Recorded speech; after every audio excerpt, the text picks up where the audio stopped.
Hey everybody, it's Emily. It's week 58 here, and we're kind of piggybacking on last week with this week's topic. We're talking about how to change your name and your gender marker in your specific area.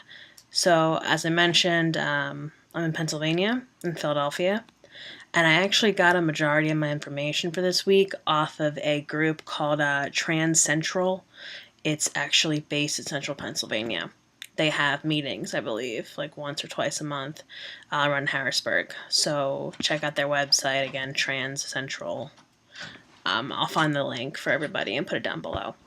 But I wanted to let you know it wasn't going to be Philly specific or anything, but I do want to touch on that. All right, so first things first, name change.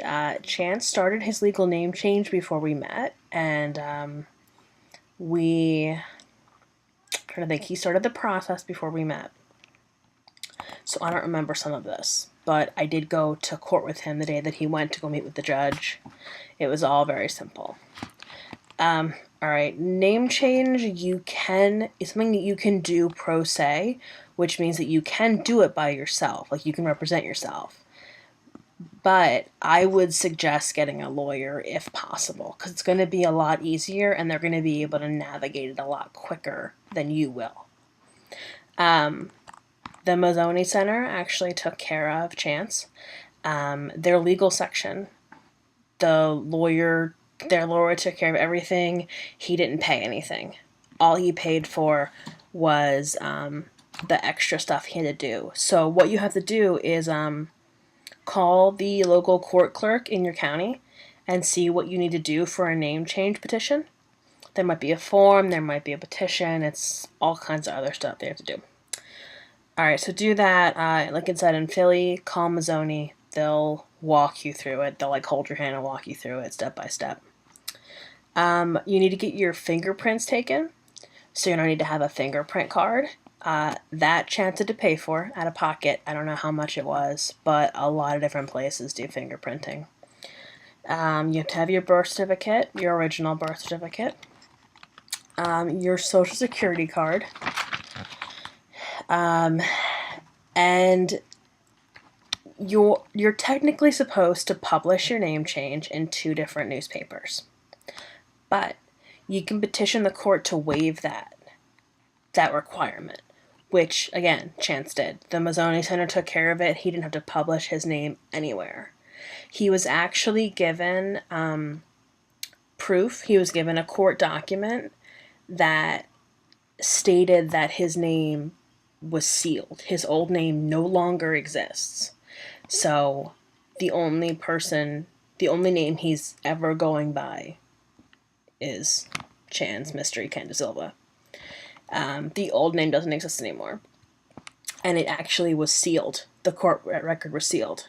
So I would suggest doing that. If you don't care, if you don't mind, if you're going to be moving right out of that area immediately after you change your name, then publish it in 2 papers. It's completely your comfort level.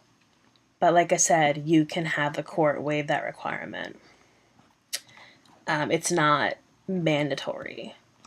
So talk to your lawyer or do your research if you're going to be representing yourself to figure that out first. Okay, and then there are fees. Like I said, there's fees to get your fingerprints taken. There's usually a fee to get a new social security card when you get your name changed. I don't think it's a lot. I lost my social security card a couple years ago. I had to get a new one. I think it was like $15. I don't really know. But most of that is covered by Mazzoni. They don't charge you for any filing fees. There's no court fees. There's no anything. Okay, so after you do all that, after you go through the paperwork, you get your fingerprints, you have your social, your birth certificate, you do all that, they're going to schedule you a name change hearing. It's about 1 to 3 months afterward.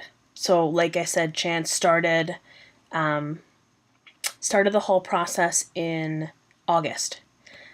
We met in November of that year, and in December he had his hearing. It was real quick. I went with him to the courthouse. I just kind of waited in the hallway while he went in. He went in with 3 other people. It was the Mazzoni lawyer, a trans woman, and 2 other trans guys that were changing their names. They all went in together, and they talked to the judge, and the judge signed it, and they were out in like 15-20 minutes, if that. I think it was pretty awesome, pretty quick. All to Philadelphia County Courthouse. If you're not aware, it's down by like, it's kind of near, it's near City Hall, like 13th Market, I think, is that area. Okay, you will be given the original name change, and you'll be given a handful of copies, and you could always get more copies. So for certain stuff, like your social security card, your new one, you need to have a copy. And I think they actually take a copy of your copy. They don't even take the copy at the office. That's the process you'll have to go through after you get that changed.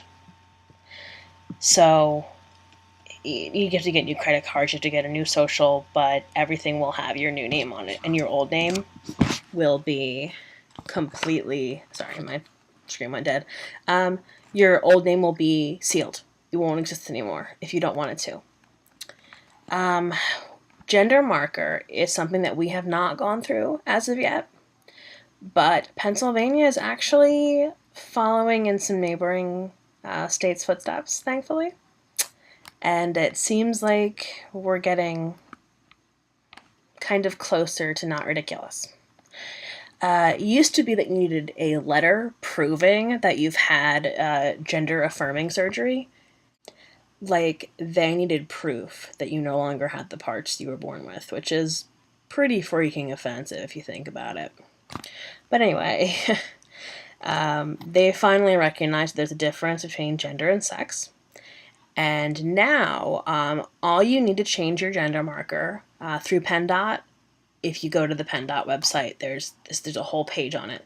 But just to break it down for you, you need a letter from a licensed mental health professional or doctor, basically, psychiatrist, therapist, stating that you do have gender dysphoria, stating that you are transgender, and that you need your marker changed to reflect who you really are.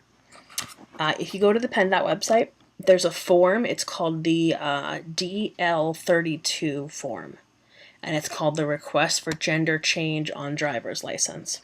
And I assume it also goes for the whole state ID cards that you can get if you don't drive. It's the same thing.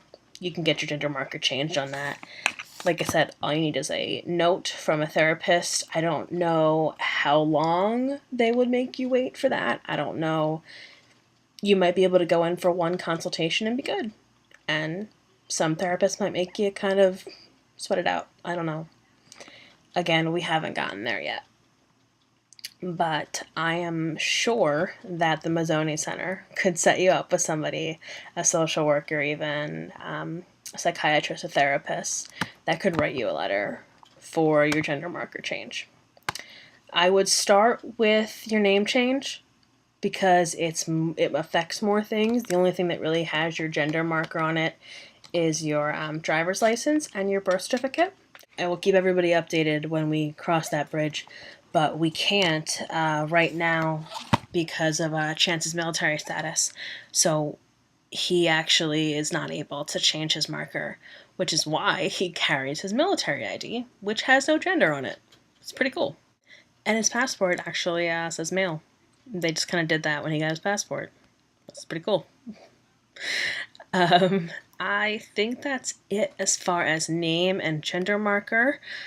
And I hope it was a little bit helpful to everybody. Let me know if you have any comments, questions, and like I said, I'll keep everybody updated when we do actually go for the gender marker change. And I will see you all next week. Bye.